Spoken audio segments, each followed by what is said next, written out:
Hey, this is Chuck Walker with Point5Digital.com, Hornet Vision 38355, Southeastern Termite Pest Control, Certified Carpet Cleaning, and Certified Restoration. Here with my good friend, Coach Scott Stedham. No problems today on the setup, Coach. It's nice and smooth. I expect a good interview. I tell you, it's an exciting time here for all the South Gibson Hornet fans. We're what essentially will be our second playoff game here at existence of our school and of our football program here at South Gibson. And one of the things last night that I don't know why this just now clicked with me, I announced some of the seniors at a game at the middle school game last night, was these are the guys that kind of grew up with you here at South Gibson. These kids were freshmen 4 years ago, obviously, and that was when our football program started. And what kind of change have you seen in these young men who were 13, 14, 15, however old you are when you're a freshman years old to right now? Well, we've seen a lot. First of all, it's our third playoff game. We've made it all 3 years. I'm sorry. I said we don't want to cheat those kids 2 years ago. I apologize. But no, that's all right. That's good that it was hard to count. Yes, that's the right. Program. That's big a good numbers. Thing. The first thing about these seniors is we started with 35 freshmen 4 years ago, and only 18 of them hung in there. And how just tribute to those kids. It's hard. It really is hard, the things we ask them to do, and we don't give them much time off. We take a 3-week dead period after the season, 2 weeks during the summer. Other than that, we're trying to become better football players and better men. So we expect a lot out of them, and these kids have sacrificed a lot physically and mentally, and hopefully they've benefited from it, and hopefully tonight they can be the first team to win a playoff game here. Well, I tell you, and that's what we're hoping for. That's what we're looking for. And, of course, unfortunately, after last year, we know in the playoffs anything can happen. You can throw records out the door. You can throw home field advantage. You can throw all that away.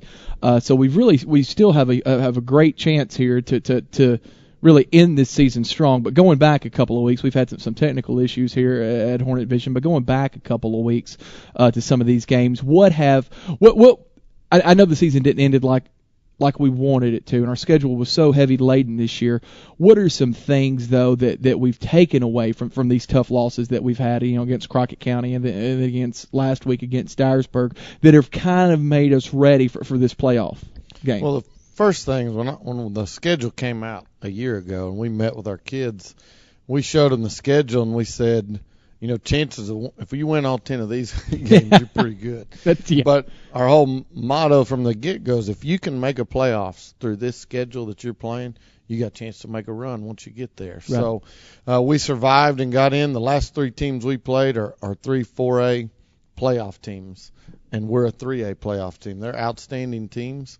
We didn't play very well last week against Dyersburg, but the other 2 games against Northside, we played very well. Against Crockett, you take away 3 or 4 or 5 plays, and we're right there with them. So, we're pretty excited about our kids. We've practiced well, and we feel like a schedule of 10 teams and 8 of them made the playoffs, that it's prepared us for what we got to do tonight. Oh, absolutely. And one of the teams that didn't make the playoffs was Milan. I think everybody, knows Milan's.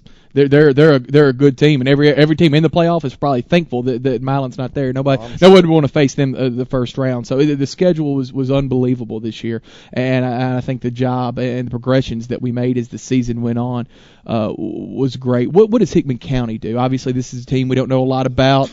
Being fans, I can't find them anywhere on Point 5 Digital or on Hornet Vision. What does Hickman County like to do for those of us who don't know? Well, first of all, it's a good thing I'm not driving the bus, or we wouldn't get there. Because I'm not sure where to find it either. But they returned. Their strength of their teams are offensive and defensive line. They returned 4 starters off last year's offensive line. They went to the state quarterfinals.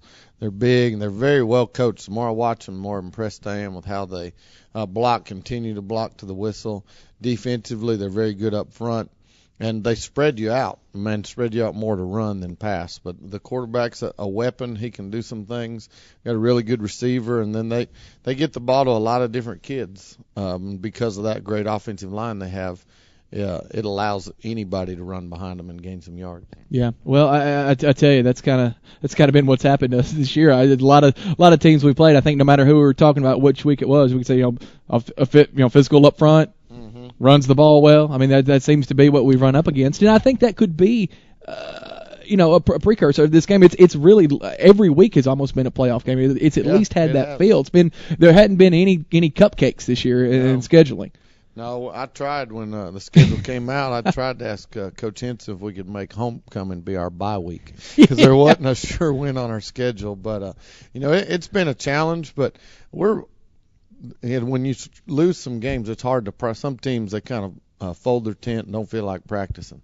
We've improved, and our practices have gotten better each week, which is a tribute to our senior class and their leadership. So we really feel like we're prepared. Our linemen take it as a challenge. They know they've got to play well tonight. Yeah. And we feel like they're prepared and ready to give us a shot. Well, I can tell you, I'm looking forward to the game. I know everybody at home's looking forward to the game. I know the seniors are looking forward to the game, and that's something that it's kind of a cool byproduct of doing this. Contrary to the way I look, I wasn't really a good football player when I was in high school. I know it's probably going to be hard for a lot of people to believe because I'm pretty massive, but I wasn't. But one of the cool things this year about doing this job, getting to know you, getting to know these seniors, is the respect that they all have for you. When I see them out and I speak to them and I talk to them and doing these interviews and getting to know, just all of them really. I call them out by name, but just all of them.